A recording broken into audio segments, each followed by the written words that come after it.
The episode starts with the judge introducing the case of McIntyre versus Wilson. Ms. McIntyre, standing side by side with her mom, confidently declares that Mr. Wilson is the biological dad of her 3-year-old son, Jayshawn. Strap in, because things are about to get wild. This is the case of McIntyre versus Wilson. Thank you, Jerome. Good day, everyone. Ms. McIntyre, you and your mother stand before me claiming that you are 100% certain that Mr. Wilson is your 3-year-old son, Jayshawn's biological father. You're not ready for this curveball. The judge notes Ms. McIntyre's stance that Mr. Wilson's paternity doubts stem from his desire to remain single. Meanwhile, Mr. Wilson fires back, armed with what he claims is a mountain of evidence proving Ms. McIntyre's infidelities, which fuels his skepticism. Hold on to your popcorn. It's about to go down. You say the only reason he has doubt is because he wants to live a single life. Mr. Wilson, you say you have more evidence than this court has ever seen to prove that Ms. McIntyre cheated on you numerous times, and therefore you are not her son's father. Just when you thought it was just another day in court, Ms. McIntyre dives into the backstory of their romance, which blossomed over Facebook chats and shared selfies, promises of a happy family floating in the digital ether. This online fairy tale quickly sets the scene for their less than magical first encounter. Brace yourselves, the next part is a doozy. How did this relationship begin? We was talking on Facebook. He shared a couple of pictures with me. He shared a picture like this. I thought he was very cute. He said he was gonna take care of me and my daughter.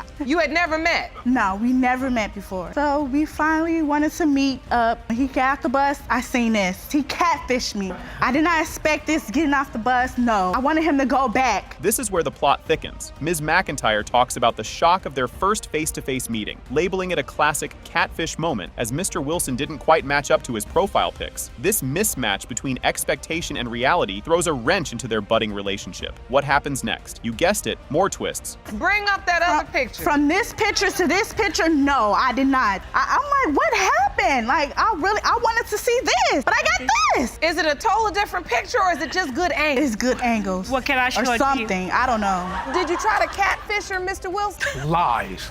Grab your seats, folks. Amidst a fiery exchange, Mr. Wilson ambiguously concedes he might be Jayshawn's father, although his doubts linger due to Ms. McIntyre's supposed escapades. As the tension builds, prepare for the next revelation. It's a real jaw-dropper. You saw what you saw. You felt to go with what you wanted to see. Okay. We made it happen, and then bam. Oh, you that's made where what it happen? was. You made what happen? We made it happen. What happened? Point blank, period. And then Never bam, made what? it happen, Bam, baby. you made a baby? Yeah. So are you admitting then that this is your child? I want to. To be honest, I'm not here to say I'm denying my kid, but at the same time too. Buckle up for this roller coaster. The debate shifts to Jayshawn's birth, with Ms. McIntyre and her mom insisting they tried to reach Mr. Wilson during labor, a claim he vehemently denies, insisting he was only called post-birth. The stakes are high, and the drama intensifies in the upcoming clips. After the fact he was conceived, I wasn't at the hospital. No, I wasn't not none at of the that. hospital. None of that, because they didn't want me to be there. He didn't have, why wouldn't we want him to be there? Period, because she don't like, just like I don't like her. He didn't have a So ride. she That don't was meet his up. For real, that was 'cause she his said excuse. they claim. He didn't have a ride. I called him when she was in labor. Never. I called him from the hospital room. This next bit is staggering. The judge probes about child support, highlighting Mr. Wilson's lack of involvement and financial support for Jayshawn. Ms. McIntyre confirms she's working on making it official. Hang tight, because the courtroom is about to erupt with the DNA results. He was called when I wasn't in so much pain and we were sitting in the room, okay? When her pain subsided, at that day. When her pain subsided, then she said, Ma, we gotta call Mr. Wilson. And you did? Yes, she did, and she talked to him, but I was in the same room. And you remember this conversation? Yes, I do. Miss McIntyre, so you're saying he's incorrect when he says he wasn't even notified? He was notified the day she was notified, the day she went in labor. This part is a game changer. Mr. Wilson alleges he's got texts proving Ms. McIntyre was seeing other people during their time together. He believes these messages justify his doubts about fatherhood. The courtroom's atmosphere is electric as the DNA results loom. It's almost time for the big reveal. Why do you doubt Jayshawn is your biological? Because I have got texts, family members, people getting their feelings, and that's what I love about people, because people getting their feelings get mad. That's when true stories come out. What are the stories? Supposedly, I got texts that somebody that I personally knew face to face was messing around with Miss McIntyre around the same time I was messing around with Miss McIntyre. So do you have that proof here? Again, hold on, not only You have that proof here? No. You'll want to hear this. At the climax, the judge announces that DNA tests. Mr. Wilson, you are his father. Told you. Told I you. needed to know. You ought to be ashamed. I needed to know that.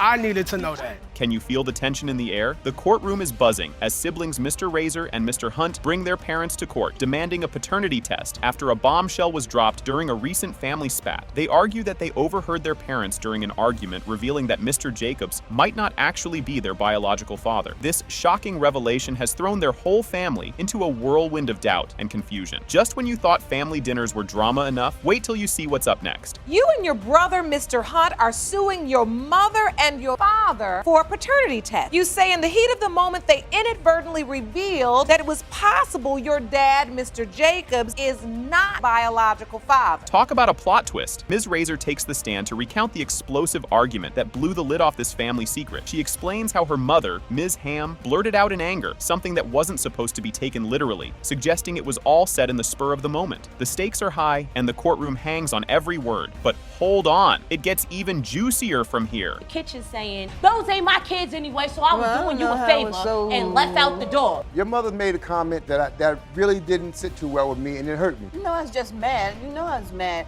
I just was just mad. You won't believe your ears. Mr. Hunt steps in to add his side of the story, having also overheard the fateful argument while he was in the middle of a video game session. The news hit him like a ton of bricks, suddenly turning an ordinary gaming night into a real-life drama episode. This revelation shows just how unexpected this family crisis was, bursting into what was a chill evening. The saga continues, and trust me, you don't want to miss what comes next. Playing video games with my friends, I overheard what he said, and it messed me up. And when he walked out the house, I was sitting in. This as well. Yes, I did. Me and my friends, actually. And I was just sitting there like, whoa. We was having a get together. Everybody was at the house. Yes, I did, Your Honor, but I don't believe my children heard the whole comment. Now hear this response. Mr. Jacobs is grilled about his earlier statement, and Ms. Razor challenges him directly, demanding to know why he would say such a thing if it weren't true. The court dives deep into the emotional turmoil this statement has caused, stirring up a family storm that's hard to calm. Buckle up because the emotional roller coaster is about to take another wild turn. It had me so stressed out, Your Honor, where I went Facebook and I thought the whole world was... And you know I'm the stronger one. Even though I'm the little sister, I act like the big sister, but... All right, Mom. Because they didn't hear the whole For him to make that comment? statement, why did you make that statement? Why did you say what you said? Because maybe he's not your father, Precious. Maybe he's what not. you mean? Maybe he's not. I don't know. Maybe he's not. Grab your tissues. For this heartfelt confession, Ms. Razor passionately testifies about how Mr. Jacobs has been a rock in her life, attending all her important milestones. This testimony highlights the deep emotional connections at risk here, emphasizing what's truly at stake with the disputed paternity. And just when you think it can't get more emotionally charged, the next testimony will definitely tug at your heartstrings. Is there something that you need to tell me? I don't know. I don't know who's the father. I just don't know. I don't Okay, know. so explain a different last name. His name is Hunt. Where I get Hunt His name is Jacob. Where I And get your Hunt name is from? Hammond. You say his name came from grandma. I I'm know. getting married in January. He's supposed to walk me down this aisle. The room is thick with anticipation as truths start to unravel. In a dramatic twist, Ms. Razor demands clarity about her paternity, her voice filled with desperation and a yearning for truth amidst the emotional chaos that has engulfed her relationships and mental well-being. This heart-wrenching plea for answers is a poignant moment in the courtroom drama. Fasten your seatbelt because the story takes a sudden and dramatic turn just around the corner. The whole neighborhood. But I never doubted the fact that he was my father because he's always been there no matter what. Mr. Farmer, the man in question, has agreed to take a paternity test, and he's joining us from his hometown. And you agreed to take a DNA test. Yes, I was at that cookout. Right, you said that. Just 1 second. Everyone's on the edge of their seats for this one. As the judge prepares to reveal the DNA test results, the tension in the courtroom is palpable, with every participant bracing for the impact of the findings. This crucial moment could either mend or forever alter family bonds that have been deeply questioned throughout the episode. Keep watching. The reaction to these results is something you just can't make up. Play brother. You're not related biologically. You're not real sister and brother. He was. I didn't know he existed. You wasn't You supposed never to know knew I he existed? No, you're right. You're right. I should have known you. I didn't do You know what? anything to your family. It's the moment of truth, literally. The DNA test results are finally revealed. Mr. Jacob, you are not Hector's father. Oh, you is scandalous. No. It's Can you handle what's coming up? Miss Manning drags Mr. Haynes to court to clear up the paternity mess of her 4-year-old Zoe. Initially, Manning was all, "You're the dad" to Haynes, but now she's flipped the script. As they hash it out in court, Mr. Haynes is adamant that Zoe is his kid, suggesting Manning's change of heart has to do with another dude now in the picture. You won't believe the curveballs in the next segment. You have brought Ms. Manning to court today to prove that you are the father of her 4-year-old daughter, Zoe. You say Ms. Manning initially told you that you were Zoe's dad, but now is claiming you are not her father. You previously appeared in this court with another man claiming to be Zoe's father. I know Zoe's my child. Miss Manning is keeping her from me because she has another gentleman in the picture, and that's why I came to you for the answers. No way did that just happen. The courtroom drama heats up as Miss Manning firmly denies Mr. Haynes is Zoe's biological father, pointing to some serious calendar discrepancies. She lays out their shaky timeline, which only muddies the waters more. Meanwhile, Haynes stands his ground, convinced Zoe is his based on their resemblance and his gut feeling. Buckle up, because the stakes are about to get even higher. Was it a committed relationship, Ms. Manning? Yes, Your Honor. How long after that did you find out you were pregnant, Ms. Manning? We broke up in the middle of October, and I... That's a lie. We actually broke up in November of 2013. And you know that for certain? Yes. Because... it was actually at one of my friends. She just gave birth, and we were both at the hospital, and we were dating at that time. This roller coaster isn't slowing down. The spat gets juicier as Manning admits she sent Haynes a pic of Zoe, which got him thinking he might actually be the dad. Despite her steadfast claim of multiple potential daddies, the timing and nature of their past relationship spark more fiery debate. Keep watching. The next chapter of this saga is just around the corner, and it's a doozy. So that made you immediately think, this is my daughter, too? Yes. So you say he asked for the picture, Ms. Manning. You all were just having conversation, or he just reached out to you out of the blue and said, I want to see a picture of Zoe? I reached out to him. And what did you say? I had a baby, and it's a possibility she's yours. And so he said, send me a picture, and that's what you sent. I've never told him he was the father, and I've never told him he wasn't the father. It's always been, there's a possibility. Are you keeping up with this chaos? Dive deeper into the tangled history and explosive exchanges between Miss Manning and Mr. Haynes. They revisit past messages and the emotional havoc wrought by this paternity circus. The court works overtime trying to piece together the fractured details of their connection and the real story behind the paternity claim. The next turn in this tale is just moments away, and it's a real jaw-dropper. Have you tried to be a father at all to Zoe, Mr. Haynes? Have you been a part of her life? I have tried to reach out to her. I have talked to her once. When I did talk to her, Miss Manning told me not to mention that I was the father. She just told me to keep, I'm a family friend of the family, so. And how old was she when you talked? Probably going to say around 2, because for the longest time, I was not the father. You thought it was intense before? Check this out. Mr. Haynes opens up about how this paternity uncertainty has turned his life upside down, expressing frustration over the never-ending drama and his longing for the truth. Manning counters, questioning the certainty of his claims and suggesting their emotional entanglements have clouded the truth. The air is thick with tension, and the next revelation is set to explode. You are the father, you are not the father. Yes. She's doing this. What's her motive? She likes to play mind games. She don't know who the actual real father is. You can step back to your podium. Ms. Manning, what is your relationship with the other possible father? Rights to Zoe. I have full custody. Does he believe he's her biological father? When I gave birth to her, he signed a paper that said he believed Zoe was his child. This moment is pivotal. Don't blink or you'll miss it. As the verdict looms, the courtroom scrutinizes how the paternity results might reshape Zoe's future. Both parents spill their hopes and fears, painting a vivid picture of the emotional stakes at play. The judge is ready to drop the DNA bombshell, a revelation that promises to shake everyone involved. Despite what your gut says to you, you hope Mr. Haynes is her biological father? Yes. What are your hopes, Mr. Haynes? I just want to find out the truth because it's been almost 4 years of going back and forth that I'm the father. So I just want the proof. And you want to be her father? Yes. It has been determined by this court. Mr. Haynes, you are not the father. Grab your popcorn. The drama unfolds. Ms. Mellerson takes the stand with a heart heavy with uncertainty, revealing a tangled web of potential paternity involving 2 possible dads for her 11-month-old daughter, Chelsea. She drops the bombshell that initially Mr. Williams was told he wasn't the father, but plot twist, now she claims he might be. This spicy revelation sets the courtroom abuzz with anticipation. Just when you think you've seen it all, the next statement adds another layer of intrigue. Because you can't make this stuff up. In a riveting turn of events, Ms. Mellerson confesses to playing playing musical chairs with her affections, cheating on Mr. Merritt with Mr. Williams. She spills the beans about their complex entanglements, while Mr. Williams is quick to clarify that their bond was all about the physical, dismissing any notions of a romantic saga. With a brisket was just a hookup, but keep your eyes peeled, the thermostat in the room is about to go up. Additional fireworks are just getting started. A glimmer of hope amid the chaos. Mr. Merritt shares his heartfelt desire to be a father, regardless of the genetic link, reflecting a touching commitment that transcends the court's drama. Ms. Mellerson sees a resemblance between Chelsea and Mr. Merritt, adding a sweet note to the sour proceedings. But hold on. Mr. Merritt, you are not the father. Judge Lake opens the case, addressing Ms. Others, who claims Mr. Bell is her father and is shocked by his recent denial of paternity. Ms. Others is visibly drama-filled.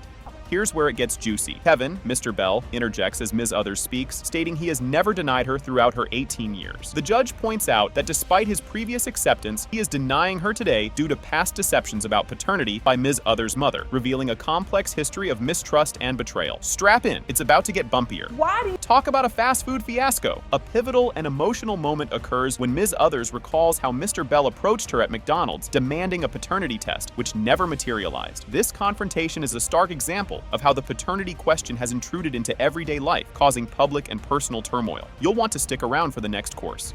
And the pot keeps stirring. The court hears from Ms. Others' mother and Mr. Bell's sister, each adding layers to the family's conflicted narrative. Accusations of lying and disrespect are exchanged, illustrating deep-seated grievances that extend beyond the immediate paternity issue. It's about to get even spicier, so don't touch that dial. When I found out that he wasn't my grandson, I was very devastated. I was very devastated. Grab your tissues or your popcorn, folks. Here comes the big reveal, the climactic moment of the episode where the DNA test results are read. 18-year-old Tiana, Mr. Bell.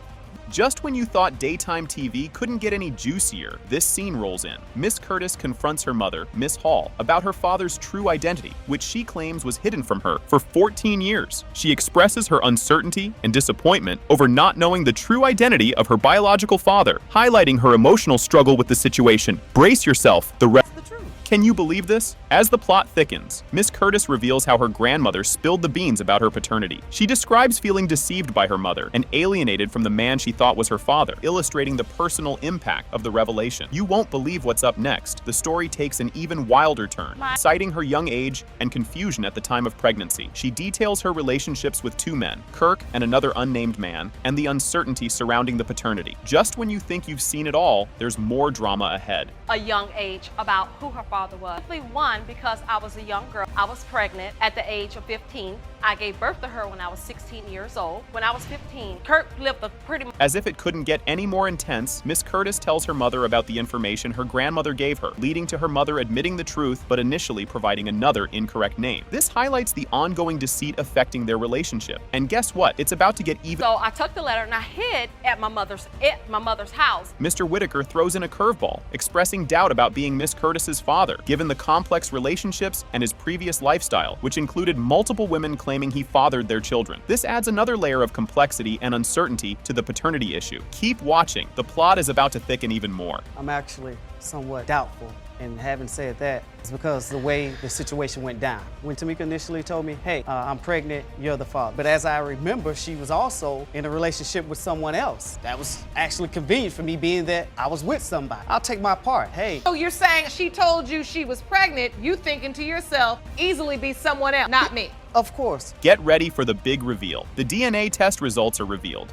When it Poyer explains to the court why she has brought her son to court today, demanding $5,000 for unpaid rent and utilities. She emphasizes the need for her son to start acting responsibly as he prepares for fatherhood, urging him to face his adult responsibilities. Brace yourselves. The courtroom is heating up. You have brought your son to court today and you are suing him for $1,000 in unpaid rent and utility bills. You say in your statement that you feel it is time for him to start acting like a man before he becomes a father, to make him face his responsibility as an adult. Mr. Poyer counters his mother's claims, stating that he has been mistreated and overburdened at home, which led him to move out. He acknowledges his readiness for fatherhood, but stresses the need to resolve ongoing conflicts with his mother to move forward in life. You'll want to stick around for what's coming up next. You argue that your mother bullied you, treated you like a maid, down to you, and then finally fought back. You ended up having to move out of your family home. You say you are ready for fatherhood, feel you need to resolve the bad blood between the two of you before you can move on with your own life. Miss Poyer accuses her son of being lazy and not contributing to household duties or expenses, which prompts a heated exchange. Mr. Poyer defends his actions by highlighting the unreasonable demands his mother places on him, including errands and chores that she could manage herself. The courtroom drama is just getting started, folks. You cannot just want to lay around, not want to do anything, not want to help me take care of the household, or help me pay any bills. You cannot talk to me like I'm one of your friends in the street. I hear what she's saying as far as it's not what you say, it's how you say it, but she's the total last person that should even be saying something like really contradicting to that statement. But you're the same person who'll get off the train on your way home and walk past 5 stores. You go to the store and buy me a soda and a bag of chips. Didn't you just walk past the store? I don't understand that. Judge Lake makes a ruling regarding a household dispute about watching TV. She states that since Mr. Poyer spends the day at home while his mother works, he should accommodate her preference for TV programs in the evening, emphasizing respect and contribution to household harmony. Next up, watch how this unfolds into an even bigger spectacle. Focus on what you want to watch on television. Yeah, you do.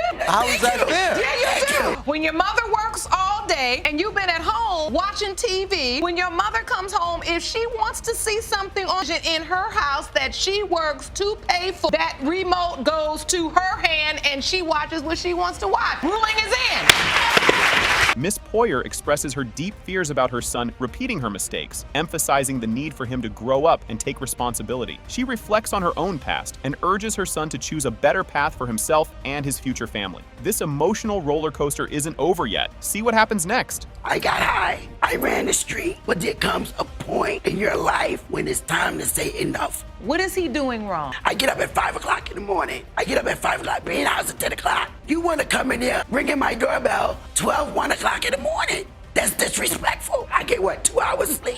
But that's to go to try to provide for us to have somewhere to stay. Miss Poyer details her financial claims against her son, providing a breakdown of the unpaid rent and utilities totaling over $8,000. She explains her calculations and the financial strain his non-payment has caused, highlighting the legal limits of her claim. Watch out, the response from Mr. Poyer might just throw you for a loop. Okay, I'm suing him for $5,000 because that's all I can sue him for, but actually, Your Honor, it's like $8,357.28. How did you get to this number? $1,200 a month.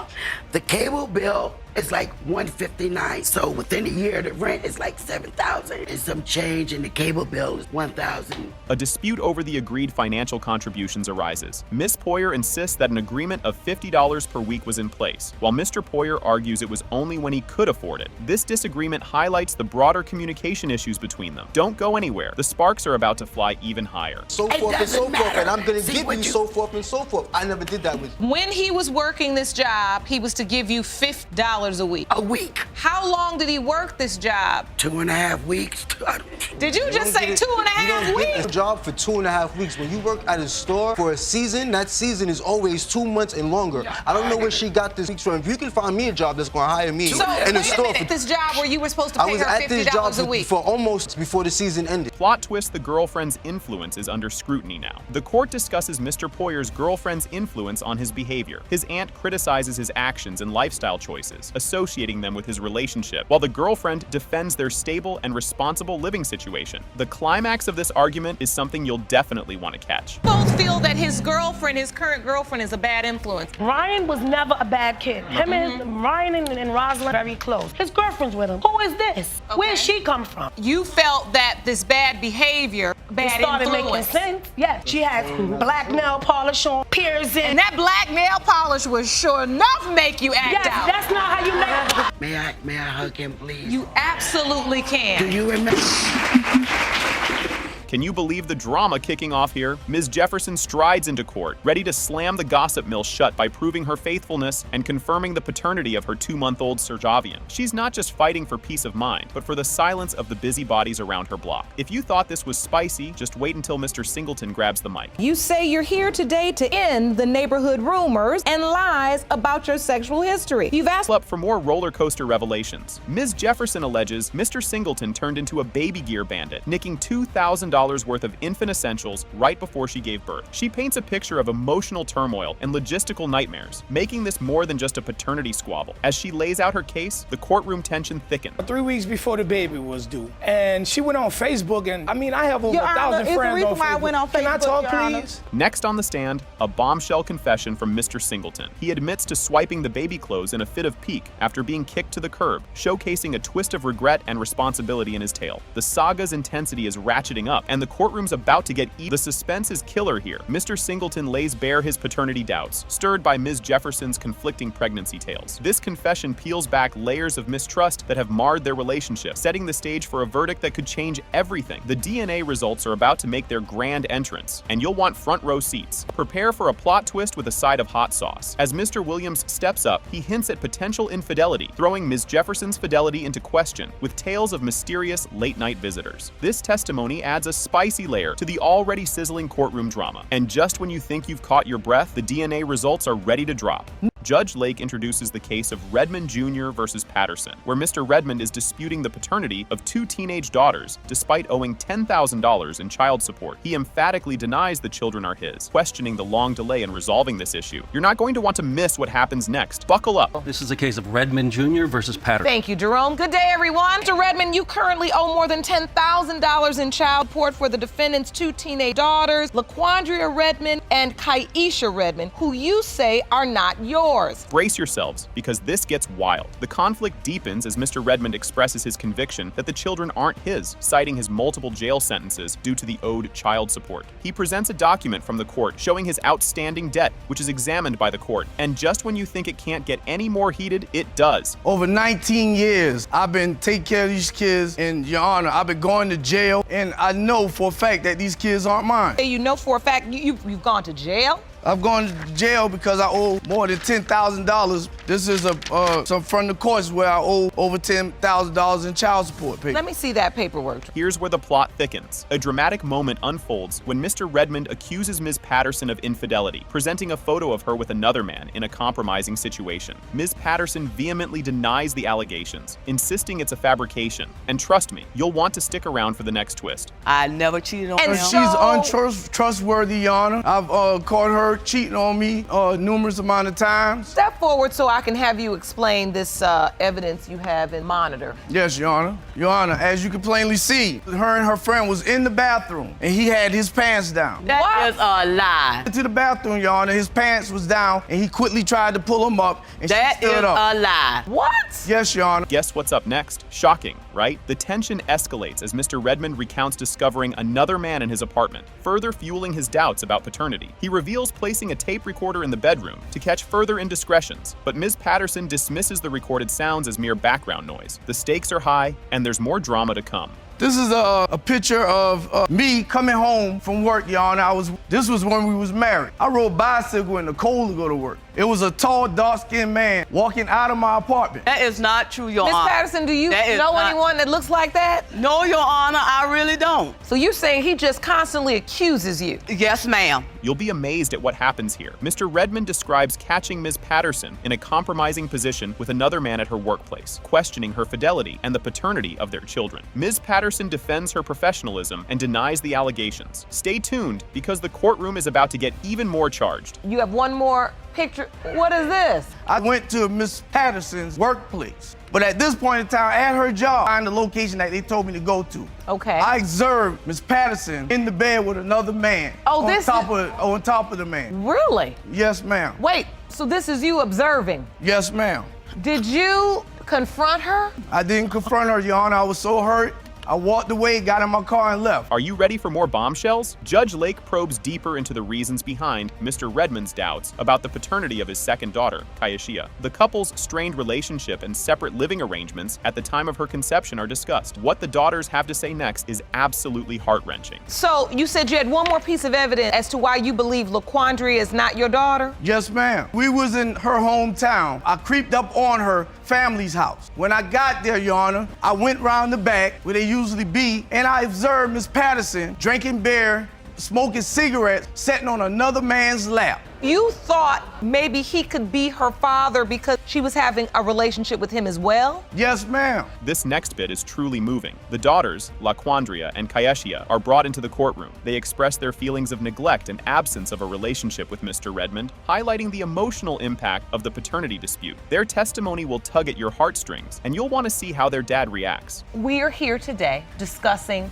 some paternity issues that are affecting your family. And I wanted to hear from you because the gentleman on the plaintiff's podium, Mr. Redmond, you believe he is your father, right? Yes. That's what you've been told. Yes, ma'am. Now watch as the tension reaches a new high. An emotional confrontation occurs as the daughters and Mr. Redmond exchange accusations and denials. The daughters articulate their feelings of abandonment and financial neglect, which Mr. Redmond attempts to refute, claiming a consistent presence in their lives. The courtroom is about to be shaken by the DNA results. Get ready. I don't recollect me not being there for these kids, and I feel like they're being untruthful at the moment. I've been there for those kids. I never left those kids. My father has thrown them birthday party. I have done a lot for these kids, Your Honor. Well, do you hear them say that they don't believe you've been there for them? They don't feel your presence in their life. They don't feel your protection. The kids were kidnapped from me. They were in my custody. She came back and stole the kids from me. Hang on, here come the results. The climactic reveal of the DNA results confirms. It has been determined by this court.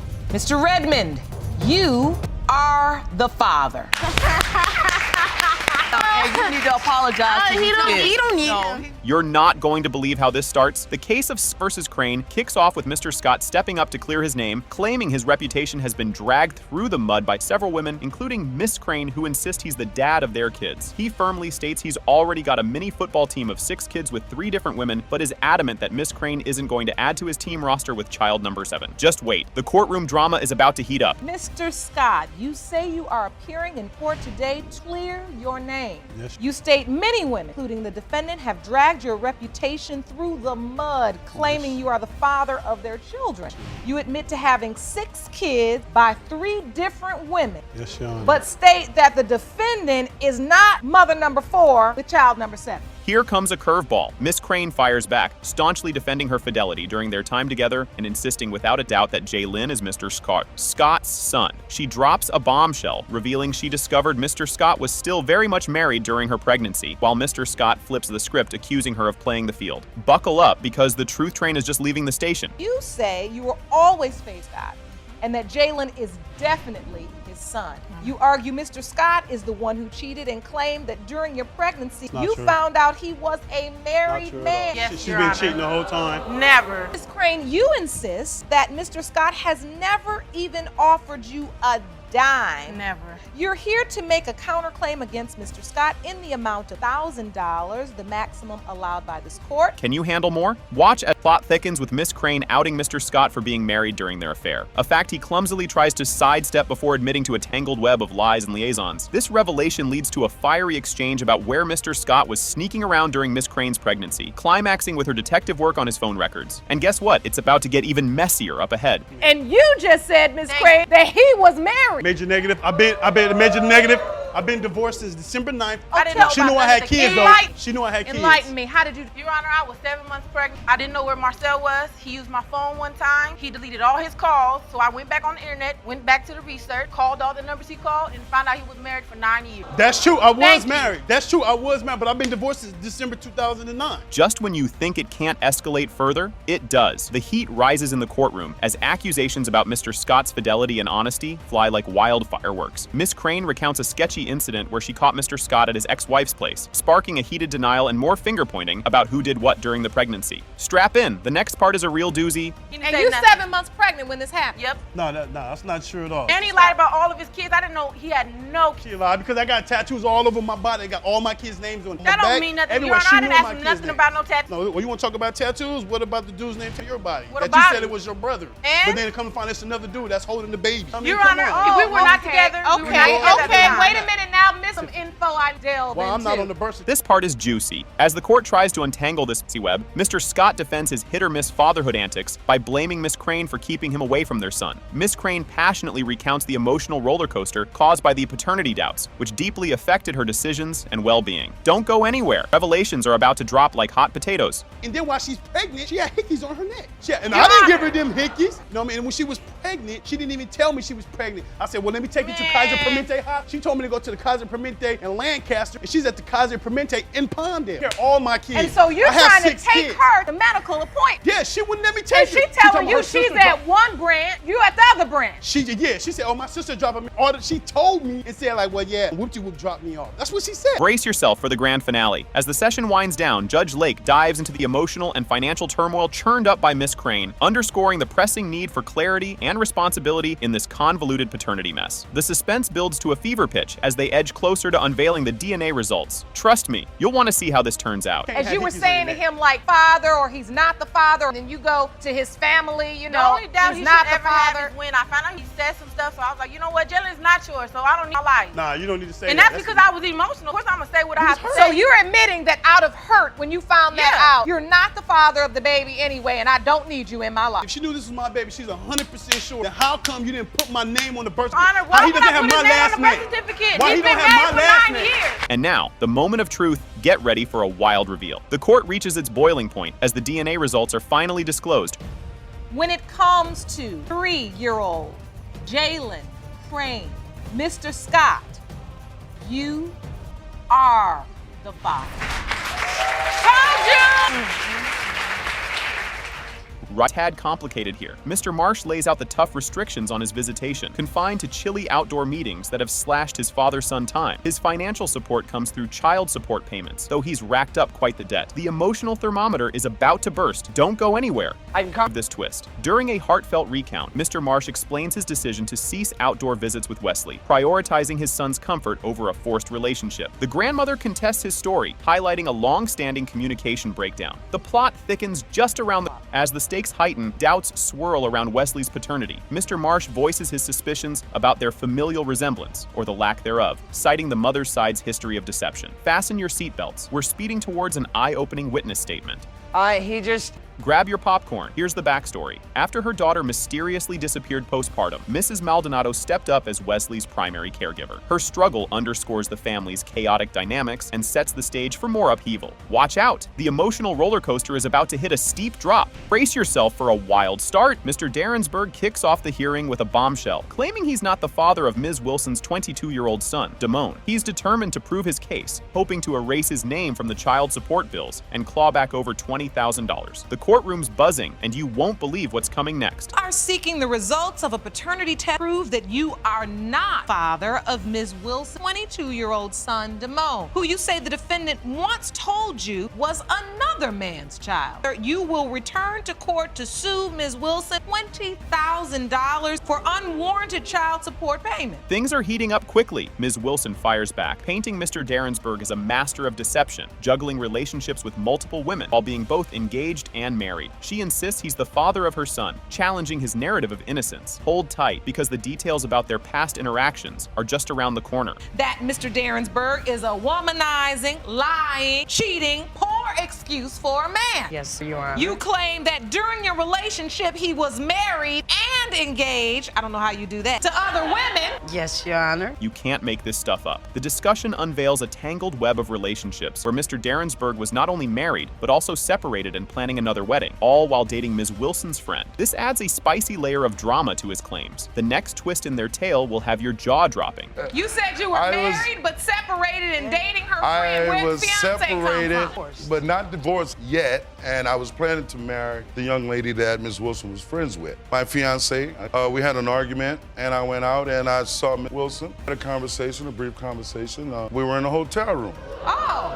Did that really just happen? Ms. Wilson recalls the night that might have changed her life forever, including a fleeting encounter with Mr. Darrensburg that led to her pregnancy. She admits to also being involved with another man at the time, which fuels Mr. Darrensburg's doubts about his paternity. Stay tuned, because Mr. Darrensburg's reaction is priceless. So obviously, since Mr. Darrensburg is here today, he doesn't necessarily believe that he is the father of your son. Were you also intimate with anyone else during that time period? Yes, I had a boyfriend at the time. time. The plot thickens. Mr. Derensburg voices his doubts about fathering Damone, citing their brief encounter and Ms. Wilson's other romantic escapades. He only learned about the child years after the fact, which only adds layers to the mystery. Up next, hear directly from Damone. It's a tearjerker and a half. Well, first of all, we only had sex one time. She was promiscuous, didn't find out 2.5 years after she had the kid. Never heard from her anymore after this? I saw Ms. Wilson at my girlfriend's New Year's Eve party. Oh, because you went on back to your girlfriend after that. Of course, I was with my girlfriend the entire time. Grab your tissues. Damone shares his poignant and limited interactions with Mr. Derensburg, filled with broken promises and deep-seated feelings of abandonment. His story highlights the emotional toll of Mr. Derensburg's inconsistent presence and outright denial of paternity. But the emotional roller coaster doesn't stop here. Next up, we dive into the wallet wars over child support. She didn't tell me So anything, you did so it was fine. You did a hear no evil. You See just no blocked evil. it out. 2.5 years went, Danita had the child. One of my fraternity brothers come up to me and asked me, hey man, did you see your kid? I said, kid? Oh man, no. So my grandfather and I, we drove down to Danita's To see about it. Right, because, I mean, hell, kid. Now we're talking money. Dive into the financial fray as the court examines the child support conflict. Mr. Derensburg challenges the deductions from his paycheck, claiming a case of mistaken paternity led to undue financial strain. But wait, there's more drama ahead as the confrontation heats up. Because of that, they're taking money from me to repay back the state in which we live. But so you were I'm paying back. identified during that time as the father. Apparently so. I went to Georgia. I left. Fasten your seatbelts. A recent fiery exchange between Damone and Mr. Derensburg brings old grievances back to the surface. Damone lays out his continued disappointment over Mr. Derensburg's failure to acknowledge or take responsibility. The revelation of the paternity test results up next will turn everything on its head. When I first saw him, I was happy to see him. So I walk up to the car to show him, you know, I'm a grown man now. So you were still coming up to speak to him? Yeah, I'm like, what's up, man? What's up? Who is you? You said, who are you? I didn't know the kid. Yeah. I did not know. You didn't recognize. I did not recognize this kid. The moment we've all been waiting for, as the paternity test results are unveiled. Mr. Derensburg, you are his father.